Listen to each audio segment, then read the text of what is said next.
Cuando quiera. Pues buenas noches, Javier Real. Un gusto tenerte con nosotros, ¿verdad? Pues ahora sí, Chucho, retomando, ¿no? ¿De dónde? Porque llevamos un buen platicado. Meses, ¿no? Ya, sí, también. Pasaron muchas cosas, ¿verdad? ¿Cómo te fue en tus 4 meses de vacaciones? Pues bien. Cambios en la vida, ya sabes, ¿no? Me voy a mudar, cosas de esas, ¿no? ¿Van a mudar a la escuela o...? No, mi casa. Ah, No, y aquí en la escuela, fíjate que ahí vamos. Emocionante porque hay nuevos alumnos, otras perspectivas, ¿no? sí, Bueno, pues un gusto, Chucho. un gusto volver a verte. Tiempo de no verte. Javier Real, filósofo, amigo, querido colaborador aquí de Musicali. Acabamos de terminar un curso con Javier, muy interesante. Estamos por iniciar otro. Pues Javier se acercó con nosotros y me pareció muy interesante su visión, sobre todo porque es algo que yo creo que hace mucha falta. A todos, a todos, o sea, perspectivas que nos saquen un poco de esta locura y de este delirio capitalista crítico donde el mundo se está acabando cada ratito en la tele, en todos lados, ¿no? El deshielo, el océano, el calentamiento global, son ideas que nos tienen bombardeadas por todos lados. Y bueno, estábamos hablando ahorita de las posturas, de cómo nos pensamos a nosotros mismos a través de la ciencia, a través de los medios, del capitalismo, el imperio anglosajón, a fin de cuentas, que nos tiene a nosotros bien contenidos, ¿no? Entonces llegó Javier y pues le gusta el existencialismo, la filosofía, y se presentó con nosotros para justamente un curso que tenía que ver con todo esto, y así fue como conocí a Javier.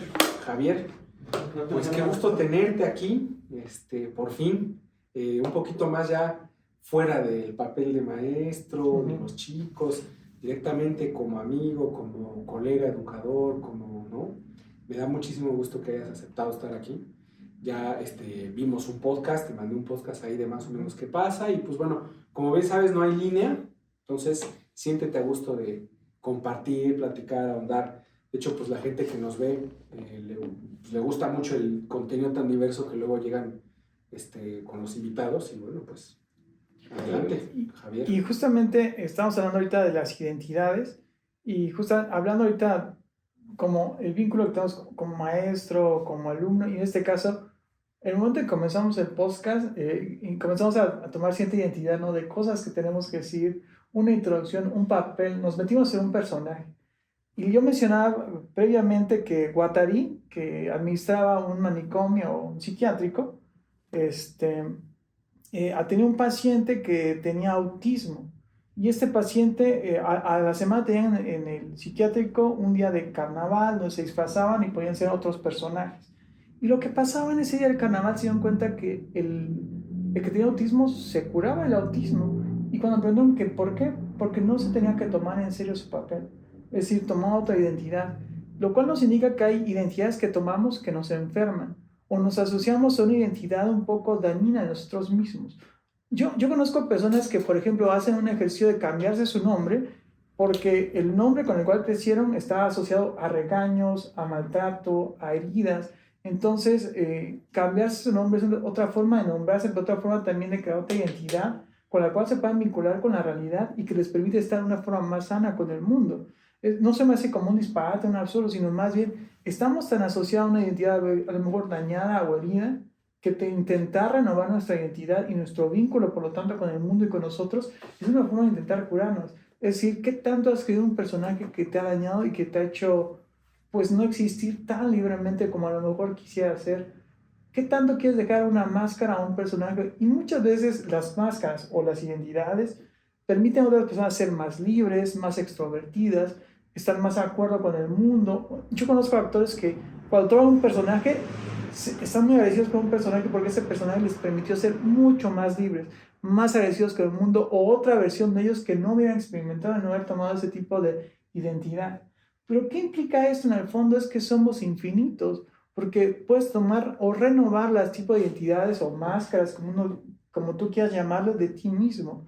Por eso los actores pueden tomar una diversidad de personajes, pueden experienciar energías y perspectivas de sí mismos ilimitadas. Tratan consigo mismo. Su propio arte tiene que ver con negociar con esa identidad. No, pues fíjate, eso que me dices ahorita me acordaba mucho de Marguerite Yourcenar en Clitemnestra, donde dice, todos somos París, todos somos Clitemnestra, todos somos Agamenón. O sea, dentro de las posibilidades de tu ser están todas las posibilidades que han sido. O sea, somos, pues, ¿qué te digo, no? Artistas en potencia, asesinos en potencia, ladrones. Necesitas un cambio en las circunstancias, pero eso está dentro de la posibilidad de actuarlo, ¿no? Eso Jordan Peterson también lo hablaba, ¿no? Te das cuenta. Pues muy interesante, Javier, ¿no? Sí, exactamente. Y se hace que podemos retomar el tema del deseo. Se me hizo muy interesante lo que mencionabas antes de una cultura que no tiene el deseo. A mí es como algo que rompe por completo el paradigma o la visión que tengo acostumbrado del mundo. No, sobre todo porque tengo influencia, o sea, de Schopenhauer, pero reconozco esa visión y la realidad que es todo lo que deseas tiene un objeto del deseo. En la medida en que deseas algo, ese objeto, mientras no lo obtienes, se muestra como sufrimiento. Mientras más deseas eso, más sufres su carencia. Es decir, pero también, si más lo deseas y logras satisfacer ese deseo, mayor satisfacción o placer. Pero también, si llega la satisfacción o el placer y se pues, alarga o prolonga, viene el aburrimiento. Lo cual significa que el hombre está atrapado entre el aburrimiento y el hartazgo, pero porque la condición del deseo mismo es algo que circunscribe a la humanidad, porque no eliges lo que deseas o lo que necesitas, según Schopenhauer. O sea, no eliges tener hambre, tener sueño, si eliges dormir o no, si eliges si comer o no, pero el deseo mismo te elige a ti todo el tiempo, lo cual significa que una gran felicidad no puede ser entendida sin una gran carencia previa. Es decir, que la visión del mundo en la cual estamos circunscritos está todo el tiempo inevitablemente apegada al deseo. Pero el hecho de que exista una civilización que de alguna u otra forma esté vinculada sin el deseo es como un gran paradigma. Hablamos de que la sociedad capitalista es una sociedad profundamente enferma porque todo el tiempo te obliga a tener necesidades y deseos. Todo el tiempo estás necesitando algo. Es decir, todo el tiempo estás buscando objetos que satisfagan tu propio deseo. Es decir, totalmente en contra de las visiones de la antigüedad estoicas, cínicas, que intentaban llegar a esto que llaman la ataraxia, que es un punto de imperturbabilidad, de no desear. ¿Cómo no vamos a crecer una sociedad enferma si lo único que sabemos es vernos a partir de la carencia, es decir, de lo que necesitamos? Perfecto, y fíjate que me hace mucho sentido con pues, lo hindú, ¿no? Schopenhauer agarra los Vedas y esto. Y la primera vez que yo experimenté la carencia de deseo, lo puedo decir así, es con una meditación de yoga. Y es que la idea de nirvana es extinción, es la extinción del deseo, a fin de cuentas, la extinción del yo. Y es como todo lo contrario de la cultura occidental. O sea, para nosotros la idea de paraíso, el mito del paraíso, pues es pues una fiesta, un regocijo. Incluso ve las ilustraciones de los testigos de Jehová y pues están comiendo, están bailando, cantando, o sea, hay actividad cultural. O sea, no hay ninguna extinción de nada, estás contento porque hay estímulos externos que te hacen, pues no sé, prácticamente en esas ilustraciones ponen cualquier cosa que deseamos, ¿no? El león conviviendo con el cordero y el antílope y herbívoros, ¿no? Comiendo uvas, o sea, una idealización tremenda. Y yo, una de las primeras veces que me pasó fue con una meditación que se llama Savasana, que es la postura del muerto. Eso se hace generalmente cuando terminas una sesión de Hatha Yoga. Se extingue el deseo. ¿Por qué digo que se extingue el deseo? Porque desde mi perspectiva, que digo, yo te hago un psicoanálisis que es como post-lacaniano, o una digamos, lectura heterodoxa de Lacan, ¿verdad? El deseo lo entiendes como atravesado de lo simbólico. Okay. Es decir, no es tengo hambre, sino es quiero tacos, quiero una hamburguesa. O sea, necesariamente es un objeto cultural. Y ese es el inconsciente en Lacan. O sea, quiero una hamburguesa. O sea, ¿por qué no un chow mein, un chow fan? Digo, si aquí estamos y conocemos por la globalización, pero es un objeto como foráneo, ¿no? No es tuyo ahí, que sea lo que conoces, ¿verdad? Es lo que pasa en Chiapas con el pueblo más diabético del mundo, que son los chiapanecos, que tienen ahí la planta de coca, que utiliza sus manantiales para producir dentro de la cultura, no recuerdo los indígenas que son ahí, una cultura, ofrecerte una Coca-Cola es espiritual, o sea, es un acto de bienvenida a mi casa. Ok. Y la gente con el mayor nivel de diabetes, y toman Coca-Cola y se están muriendo, y por eso desde fuera muchas voces disidentes que señalan eso, ¿verdad? Sí. Pero lo que quiero decir es callar un poco la mente en tanto que simbólico, o sea, tiene símbolos.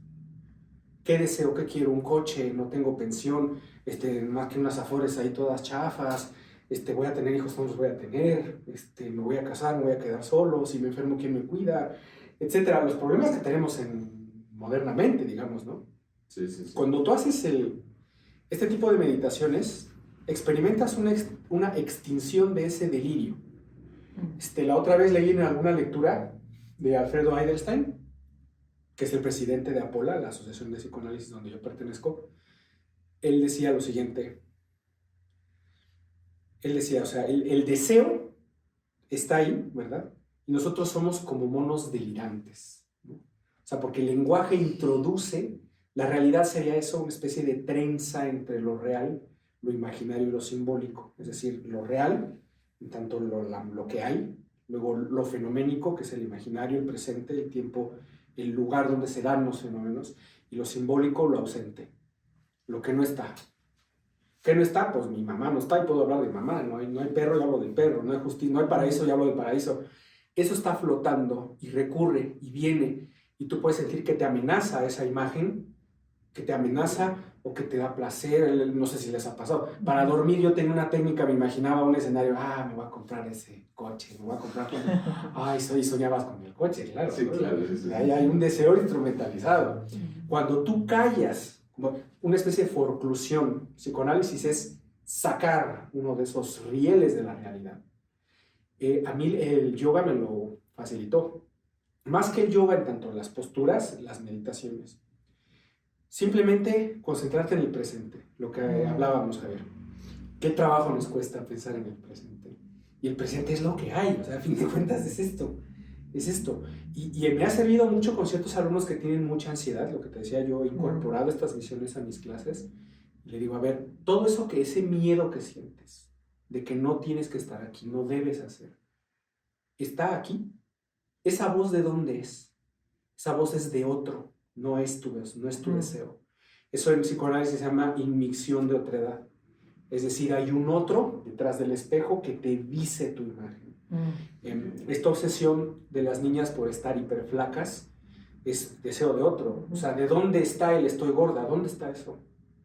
O sea, ¿realmente está gorda o realmente es que hay un otro? Es decir, la publicidad de Calvin Klein, ¿no? De estas modelos ultranoréxicas, y ese es el estándar de belleza. Entonces, eso me sirve de referencia. Yo estoy gorda, encontrando con eso. Y no hay diversidad. O sea, están esas flacas que son las bellas y todas las demás. Y hay que, entonces la imagen del espejo, el otro está detrás del espejo o sea, necesariamente tu propia imagen, tu propia concretización de tu cuerpo está atravesado de lo simbólico en ese sentido. Bueno, cuando haces esta meditación, tú callas ese mundo de significantes. En semiótica son los interpretantes lógicos, que son la lógica. Okay. Si estoy feo no me van a querer, no vas a hacer esto, no vas a hacer esto, sí. No tengo dinero, voy a ser pobre. Entonces tú estás haciendo lógica, deduciendo deduciendo conclusiones de premisas. No tengo dinero, soy pobre, entonces no voy a tener hijos, no sé qué. Y esto está todo el rato. Cuando tú te concentras en el presente, voy a sentir mis pies, mis dedos, mis manos, mi respiración. Siente dónde te duele, dónde tienes comezón, dónde hay molestia, dónde tu cuerpo se aparece para ti de otra manera. Y hay momentos muy locos. Hay una savasana que yo encontré por ahí por YouTube, donde de verdad todo lo que te dice el que guía la meditación se convierte en una realidad para ti. Hay una parte para mí fue muy loca, donde dice que, o sea, tú estás acostado y dice que siente cómo se derriten tus mejillas, ¿no? Cuando lo dice, tú lo sientes. Es una cosa demasiado loca, o sea, sientes que te vas, dice, te hundes hacia el centro de la tierra, ¿no? Y tú empiezas a sentir así. Y es una relajación tal, o sea, tienes relajado todo. Cosas que tensas y ni te das cuenta. Cuando estás muy nervioso, tensas los hombros, tensas los brazos, hay gente que empieza a mover la pierna, y todo eso, pues, es inconsciente. ¿Entiendes? O sea, la explicación que las neuronas y las conexiones, a mí se me hacen muy irrelevantes, porque ¿dónde está eso, no? O sea, ¿dónde está el, a ver, a mí me da miedo que me vayan a regañar porque estoy fuera de mi casa a las 6 de la tarde, eso, o sea, aunque yo sepa, a ver, aquí hay un circuito neuronal, eso, ¿qué me sirve a mí para curármelo, no? O sea, la vía tiene que ser a través de la conciencia de aquello, como bien decía él, y ahí se nos aparece Sócrates, ¿no? Conócete a ti mismo. Okay. Es esto. A mí se me hace muy bello que puedas detenerte simplemente. O sea, porque estamos tan acostumbrados a estar en una narrativa o en un diálogo interno, oír voces. Y lo que mencionábamos hace rato, que muchas de esas voces ni siquiera son nuestras. A veces pertenecen a nuestros padres, a nuestros ancestros. Yo te comentaba que un primo, o sea, su papá estuvo en la cárcel y una vez estuvo afuera de una prisión, o sea, pasó por ahí, tuvo muchísimo miedo. O sea, ¿qué tanto haces presente las voces de tus padres o quizás de tus ancestros para saber cuál es la influencia biológica o genética? Yo mencionaba que hay una tristeza muy larga ahí en mi familia y reconozco que gran parte de la tristeza que hay en mí tiene que ver con una voces de mis ancestros. O sea, ¿qué tanto de ese ruido, no sé decirlo, de esas voces que hay dentro de ti no son tu propia voz? Y en ese sentido, llegar a esa paz es llegar a un momento de simplemente detenerte, de estar por completo comprometido con el instante, lo cual es algo muy raro, porque todo el tiempo estamos acostumbrados a movernos todo el tiempo, no sabemos detenernos. Es muy raro porque además la sociedad capitalista en la que vivimos nos induce todo el tiempo, tienes que estar produciendo, todo el tiempo quieres hacer cosas, porque si no eres un inútil, porque si no, no estás haciendo un propósito con tu vida. O sea, hay muchas voces de la sociedad, de nosotros que no nos pertenecen, pero que hacemos parte de nuestra identidad, entre comillas, y que esa misma identidad nos destruye en el fondo porque no nos deja estar bien con el mundo y con nosotros mismos. O sea, todo lo que no nos permite estar, así de simple como eso, no nos permite vivir. Y esas voces son lo que no nos han permitido dejar de vivir. Mientras más aprendemos a estar con el instante, como es en esa meditación, tan simple y tan brutal como eso, estar por completo en este momento, en este instante. Aquí y ahora estás bien. No necesitas nada más. Imagínate poder estar por completo en el momento. Habrá excepciones, yo sé, pero generalmente estamos bien. Realmente estamos, en este momento estamos sin ninguna otra necesidad. El problema es que nuestra mente se alimenta de miedos, de intentar protegerse del futuro que no está aquí, de un montón de necesidades, entre comillas, que no necesitamos en el fondo y que más nos corrompen.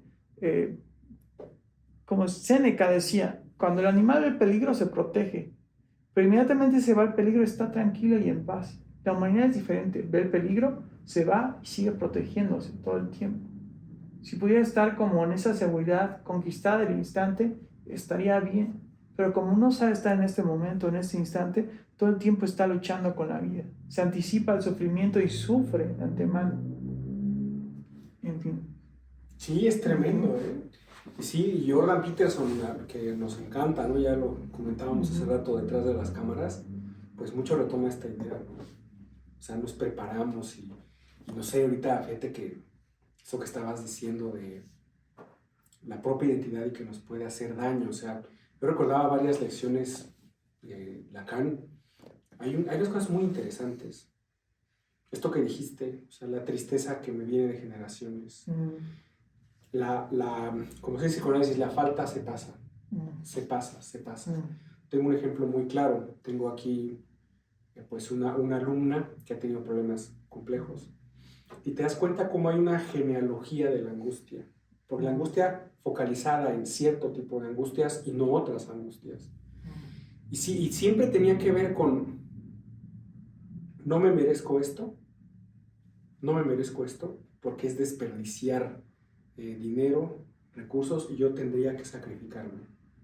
Y como bien dices, eso deseo no es mío, eso es deseo de otro.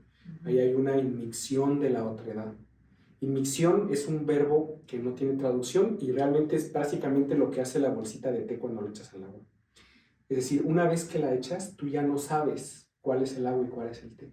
Se inmicciona, es decir, yo no puedo tan fácil como separar el té del agua. Entonces yo ya no reconozco mi deseo, porque necesariamente está, pues por decirlo así, contaminado de otro simbolismo. Y muy bien que lo dices, son voces.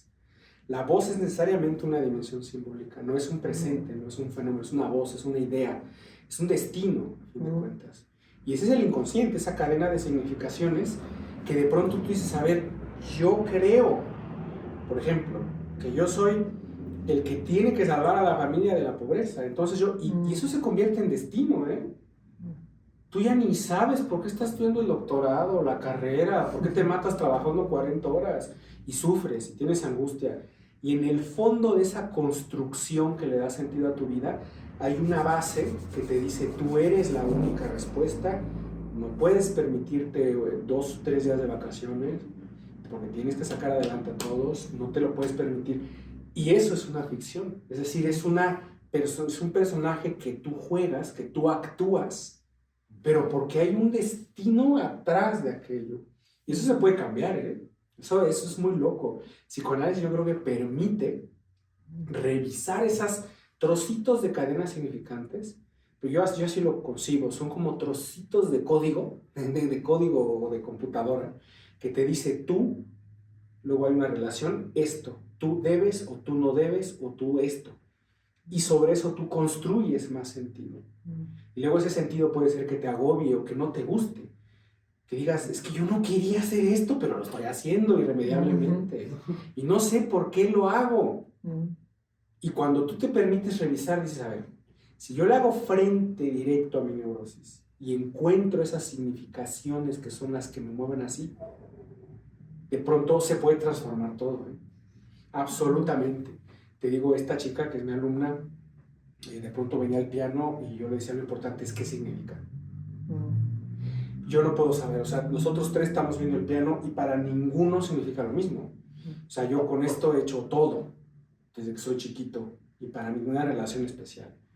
Yo ya me peleé con esto, yo ya lo quise, lo maldije, lo dejé, lo retomé, lo que sea, lo que sea. Y para esta chica es una prohibición. ¿Por qué? Porque yo no debería estar aquí haciendo esto. Entonces, todo era ocultarlo a la familia, no decirle a nadie, era un secreto y muchos nervios. Y de pronto decía, ¿por qué no? Pues no puede tocar, de verdad. Una lección que un niño de 5 años hace rápido, ya no lo podía hacer. Y de pronto comentaba ella, es que tengo problemas para aprender las cosas. Es que siempre me ha costado. Y yo le dije, no tienes nada, es tu angustia. O sea, porque inmediatamente el psicólogo ingenuo dice, tienes problemas de aprendizaje, tienes TDA o tienes IQ bajo. No, a ver, espérate, vamos a ver. ¿Qué significa? ¿Qué pasa? Y le fuimos rascando poco a poco y mi clase de piano se convirtió en una clase muy buena de piano sin que hables de piano. Y eso yo lo venía experimentando con otro alumno, que lo mismo, yo lo digo ahorita, las mejores clases que he dado de piano no tienen que ver con el piano. Hablas, se descubren cosas y toca bien, y toca mejor, y aprende más rápido, y puede leer, y se destraba. Pero es ¿por qué? Porque había inseguridad, no puedo, no debo, todo sabe, ¿qué está pasando? Bla, bla, bla, bla, bla, bla. ¿Qué sientes antes de tocar? Esa es mi pregunta yo de maestro de piano, ¿qué sientes? ¿Qué piensas? Y luego los niños pues no saben qué decírtelo. Bueno, niños, digo, ya, esto lo trabajamos con adolescentes adultos. Y de pronto dice, pues en que me salga bien, en hacerlo, y no saben bien. Digo, no, a ver, te voy a decir unas ideas que me vienen. A ver, esta idea es, no, pues sí es cierto, y luego a veces hay llanto, a veces hay sí es cierto, estoy pensando, estoy sintiendo. Se pasa, lo experimenta, no pasa nada, y de pronto ya avanzó la lección. De pronto ya se fue o sea, es decir, no es el piano, sino es todo lo simbólico alrededor. ¿Qué significa el piano? Bien. Hay miedo, hay inseguridad, no puedo, no debo, me lo tengo que prohibir, estoy gastando el dinero, estoy tirando dinero a lo tonto aquí en esta clase, debería de estar ayudando. Le digo, esa es inmisión de otra edad, eso es deseo de otro, eso no es tu voz, eso es otro. ¿Quién decía eso? ¿Quién hacía eso? Me contó, mira, en mi familia yo oía que no nos podíamos permitir, y mi abuela y ella nunca, y pum, y solito vas tú viendo todos los significantes, la cadenita de significantes, y cuando tú ves eso es interesante, lo puedes ver y resignificarlo. Claro, O sea, no es un destino manifiesto, como decían los gringos, es una historia que tú puedes cambiar de sentido. Pero está ahí oculta, o sea, no es tan fácil como toma la clase de piano y cállate, o sea, eso sería lo más tonto que se puede hacer. Es, ¿qué significa? Y ahora, ¿qué comienza a significar? Y yo lo que le dijo, lo que comienzo a trabajar es, hay que atacar los 3 frentes, ¿no? O sea, no nada más son palabras, mija. O sea, toca y date cuenta que no pasa nada. O sea, ahí es donde traía la terapia cognitivo-conductual. Hazlo. Y fíjate que no te quemaste. Que no se enojó nadie. Que no, sí, verá. Oye, sí es cierto, me atreví. No sé, una persona que tiene problemas con los bares y que le da miedo el alcohol porque vio muerte, vio no sé qué, pues nunca va a los bares. Hay puro vago ahí, ¿no? Ahí hay pura gente mala. Seguramente hay criminales. Ve un día.